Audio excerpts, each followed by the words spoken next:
Okay, so here's a quote I found this morning on Reddit. 2025 was the last year when the majority of new books were written without AI. Hmm. I mean, my first reaction was, to just roll my eyes. Yeah. It sounds like classic tech bro hype. It does. It absolutely sounds like hype. But here's the thing. If you actually look at the data coming out of the publishing world now that we're here on January 30th, 2026, Yeah. that statement isn't a prophecy. It's more like a retroactive Wait, observation. you're saying it already happened. We're living in a post-human writing era? Post-human might be a little dramatic, but we are definitely 100% in the era of hybrid authorship. Hybrid authorship. Yeah. I mean, if you just follow the headlines, you'd think the whole literary world is in revolt. You see all the lawsuits, the angry tweets, those no AI badges on book covers. Right, the public face of it is very much, keep your robots off my typewriter. Exactly. But our mission today isn't to look at that public shouting match. We're going to dive into the private reality. Because while authors are denouncing AI in public, the download numbers for these writing tools are just skyrocketing in private. So we're going to look at the tools, the actual 2026 tool belt. We're going to break down the tool belt, what authors are actually using, and then we're going to unpack this bombshell study from Tuhin Chakrabarty that suggests readers, well, that they actually prefer the machine. See, that's the part I can't wrap my head around. But okay, before we get to this study and the whole MFA students getting crushed by algorithms thing, let's talk gear. Let's. Because I think a lot of people just assume writing with AI means you open ChatGPT and type, write me a book. And that's the single biggest misconception. It's why we have to make a distinction right away between what the industry calls LLMs and wrappers. Okay, wrappers. It sounds like something you'd find at a candy store. What are we talking about? Think of it like this. The LLM, the large language model, so, GPT-4, Claude, that's the electricity. It's just raw power. Right. But you don't just stick a fork in the wall socket, right? Mm. You need an appliance, an Right. interface. So the wrapper is the appliance. Precisely. It's a piece of software designed specifically for an author's workflow. It takes that raw AI electricity and channels it into useful features like character consistency or prose polishing. So if I'm an author in 2026, I'm using a specialized app. What's at the top of the list?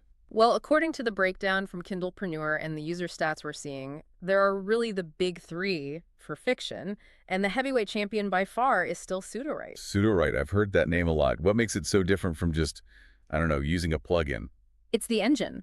Pseudorite isn't just running on one model. It uses a custom mix that's specifically tuned for narrative fiction. But the real feature that locks people in, and the sources are very explicit about this, is that it offers uncensored models. Uncensored. You mean it doesn't have that, like, corporate HR filter that ChatGPT had? Exactly. You go to ChatGPT right now, try to write a gritty crime thriller, a gruesome murder, or even a romance novel with, explicit scenes. It'll refuse. It'll give you a lecture. It'll give you a lecture on safety guidelines. Yeah. Which is a total mood killer if you're writing a horror novel. Literally. Right. I'm sorry I cannot depict harm. You can't write a thriller without harm. Pseudorite just bypasses all that.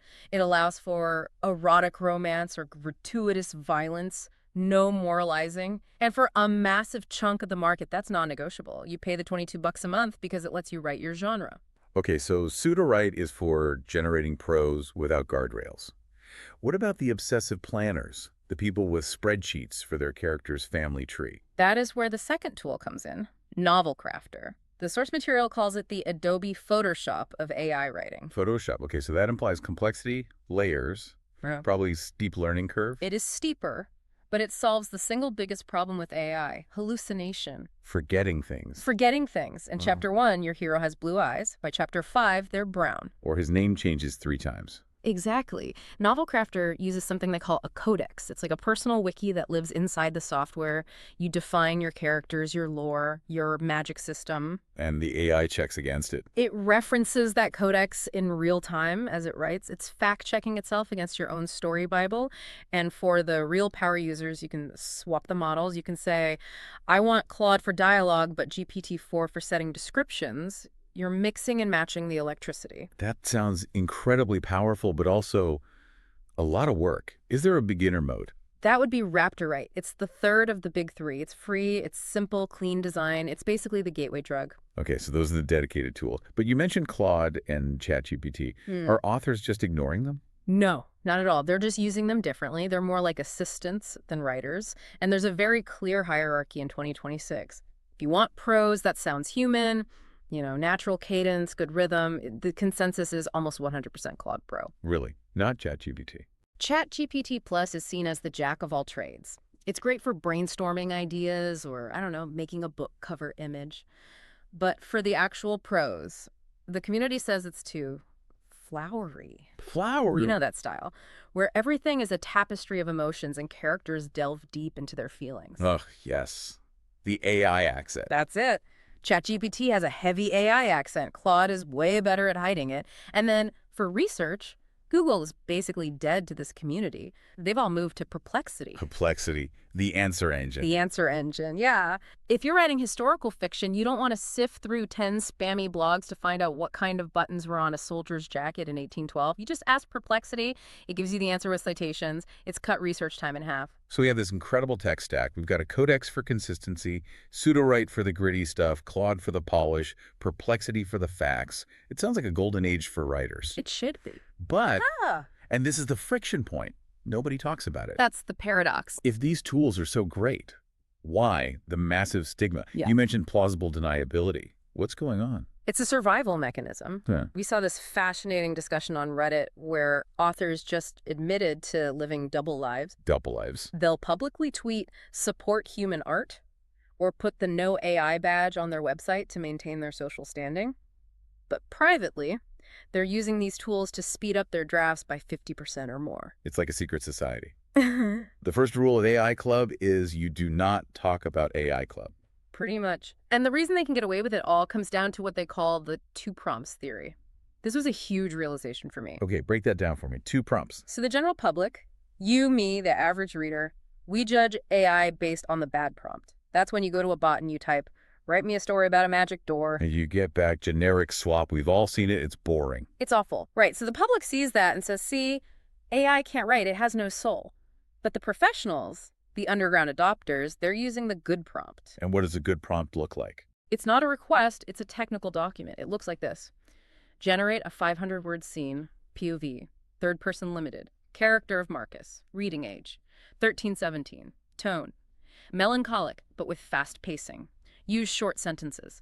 Introduce a secondary character, but keep their alignment ambiguous. Avoid the following words: tapestry, shiver, delve. Wow, that's not really writing in the traditional sense. That's directing. It's exactly that. It's steering the ship. And when you prompt like that, the output isn't slop, it's usable, high-quality fiction. The Reddit thread mentioned a 20% rule. One author said about 20% of their final text is AI-generated just for connective tissue or scene setting. And the readers have no idea. No idea. In fact, in the few cases where authors did blind A/B tests with their audience, the readers often preferred the version that was polished by AI. They called it cleaner. That is unsettling. It completely challenges the whole soul argument. If the reader cries at the end, does it matter if a robot wrote the sad part? That is the philosophical question. But we have to move beyond philosophy now, because there is hard data that suggests it's not just about fooling the reader. This is the Chakrabarty study from 2025. Yes, it's about outperforming the writer. This is the one that should make every single writer sit up and pay very close attention. The study was brutal. They took MFA candidates. I'm from elite programs. From elite programs, yeah. Columbia, Iowa. And they pitted them against AI models. Human experts versus the machine. What was the test? Style mimicry. They had to write a 450-word excerpt imitating 50 famous authors. Think Salman Rushdie, Margaret Atwood, Han Kang. Really distinct, difficult voices. Okay, my money's on the MFA students. They've spent years studying these authors, and AI is just predicting the next word. And if you looked at phase 1 of the study, you would have won that bet. In phase 1, they used in-context prompting, which is basically just showing the AI a few examples and saying, write like this. The experts destroyed the AI. The human readers preferred the MFA students' writing by a factor of 6 to 8. They hated the AI output, called it hollow, repetitive, cliched. See? There it is. The human element wins. That's what we thought. But then the researchers did something different. They moved to phase 2. The fine-tuning revolution. We hear fine-tuning all the time, but what does it actually mean? How is it different from just a good prompt? Okay, think of the base AI model GPT-4 as a smart student who's read every book in the library once. They know little about everything. In context, prompting is like handing that student one page of Rushdie and saying, copy this style. They can do a caricature of it. A shallow caricature, exactly. Fine-tuning is different. It's like locking that student in a room and feeding them nothing but Salman Rushdie's complete works for 6 months. You are fundamentally altering the weights and probabilities inside the model to align with that one author's patterns. You're not asking it to pretend. You're rewiring it to think like Rushdie. That's it. It's incredibly effective. So what happened when they pitted the MFA students against the fine-tuned models? I'm almost afraid to ask. The results flipped. Completely. Yeah. Serious. The expert readers preferred the AI-generated text 8 times more than the human MFA students' attempts. Wait. 8 times more? You're telling me a machine sounded more like Salman Rushdie than a human who studies Rushdie for a living? Yes. And not just Rushdie. There were 2 examples that really stood out. One was Tony Talaphamit.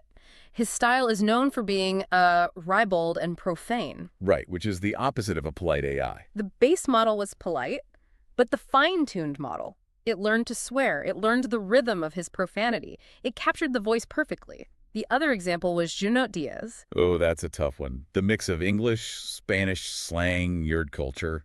It's a very specific stew. The human writer struggled with it. Too much slang or not enough. The base AI just sounded odd.